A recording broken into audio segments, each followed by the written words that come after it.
This might shock you, but most finance pros waste 30% of their time on manual tasks. Do you want those hours back? Then watch this.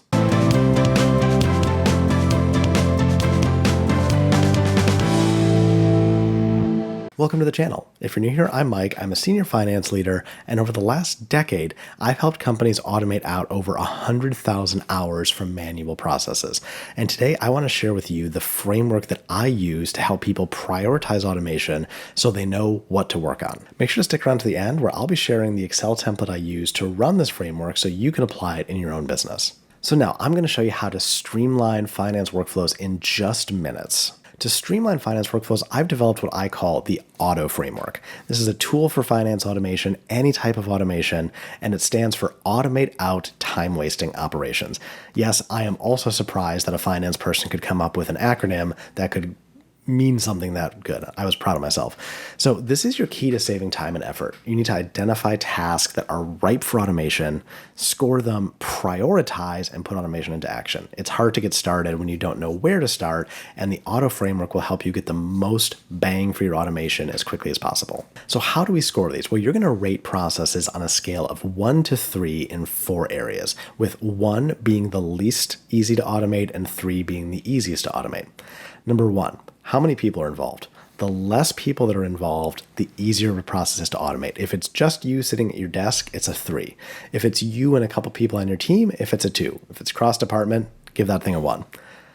How repeatable is the process? This is how similar it is every single time it happens.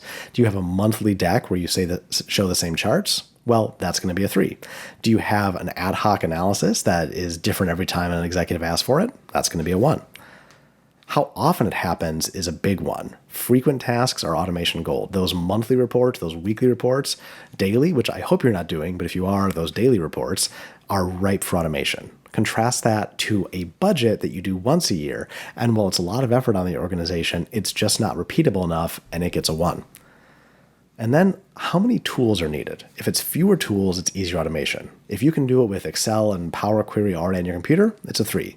If you have to go ask someone for budget to buy new software, well, then give that thing a 1. Have any questions so far? Go ahead and drop them down in the comments. I read and respond to every single one, and I'll be more than happy to help you out. Once you've got that filled out, add up the scores and focus on the processes with the highest scores.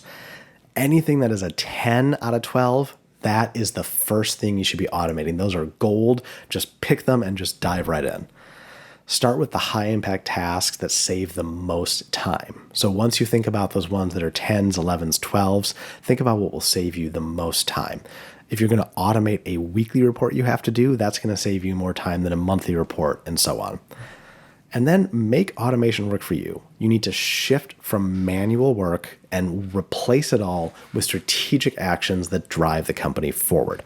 If you want to know more about strategic actions that drive the company forward as well as launching your career, make sure to check out this video on the Real Deal framework. It's going to go into a lot more detail for you. What are the benefits of the A.U.T.O framework? Well, you'll save hours each week. Again, you'll focus on strategy and adding value instead of just running tedious processes. It's going to boost your workflow efficiency. It's going to help you stay ahead, because if you're the automation expert, that positions you for the future of finance, which is looking more and more like an automated future. And the biggest tip here is to just rinse and repeat the A.U.T.O score. After you've done 2 or 3 automations, reset your A.U.T.O score tracker. See if anything else pops up as the best bet for automation, reprioritize, and do it again, and just keep going. There will always be processes to automate, and trust me, anytime you move into a new role, there will be even more processes. So just keep it rolling, keep running it, keep looking for efficiencies, and keep getting more time back. If you want more automation advice just like this, go ahead and click the link down in the description to join my weekly newsletter, Finance Automation Insider. I'm going to send you tips every single Thursday, totally free, just like this, and so much more to help you on your automation journey. So now let's walk through a live example of how you would do this. Now you see I already have a few populated. I've got the month-end close. I've been scoring my budget versus actual analysis. I've been talking about building an executive deck, updating a forecast model. We've got all of our scores. Based on what I've already done so far, you can see the first thing that I would automate would be my budget versus actual analysis. Well, the last thing I would automate would be my executive deck, because it's not that repeatable. Executives want different things every time.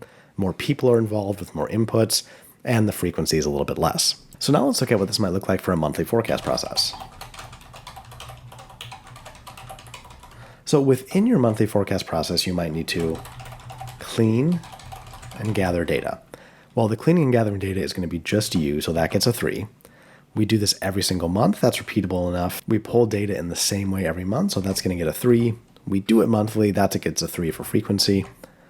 And we don't really need any tools because we are pulling this data ourselves. We could just do it with something like a Power Query. So that gets a 3. That is a 12 out of 12. We're going to be automating that.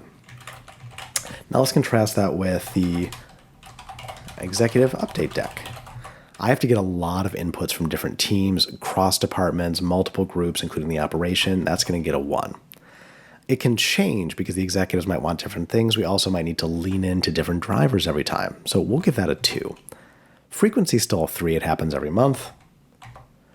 And tools, now in this case, we might need to look into some dashboarding software we don't have quite yet, so we'll give that a 2. And that's an 8. Now you can go see we can prioritize our whole list. We'll just sort that largest to smallest. And whereas before I would have started with budget versus actual analysis, I now actually want to start with cleaning and gathering data for the monthly forecast process. So you can see how this works. This gives you a very clear idea across these 4 categories of exactly where you can get the biggest bang from your buck. Now there's a second caveat though. You might want to consider between the monthly forecast process and the month-end close, is there a time component? How much time am I spending doing budget versus actual analysis versus how much time am I spending cleaning and gathering data? Well, cleaning and gathering data, let's say that takes 2 hours. Well, budget versus actual analysis typically takes 4 to 6 hours. What that means is that even though the score is a little bit lower on the auto score, you want to consider the fact that you can save more time with automating that one. And in this case, that's probably still the one I would automate first, just based on the time savings. So again, it's not about getting these exactly right, exactly what's a 1 or 2. It's about showing and highlighting what you should tackle first versus what you shouldn't. We would clearly do either of these top tasks first before we would work on the executive update deck. And now I want to make sure that you're set up for success. So if you click the link down in the description, I'm going to give you my Excel file. This is the exact same file that I've used to automate out over 100,000 hours of manual effort from companies. This will use the A.U.T.O framework that we've just learned. You're also going to get a download of my cheat sheet to the A.U.T.O framework so you can print that out, put it on your desk, whatever you need to do. And as a bonus, I'll send you my free guide to 15 5-minute finance automations that will get you going today with automation ideas. That's all for today. I'll catch you in the next video. Until then, this is Mike signing off from F9 Finance. Cheers.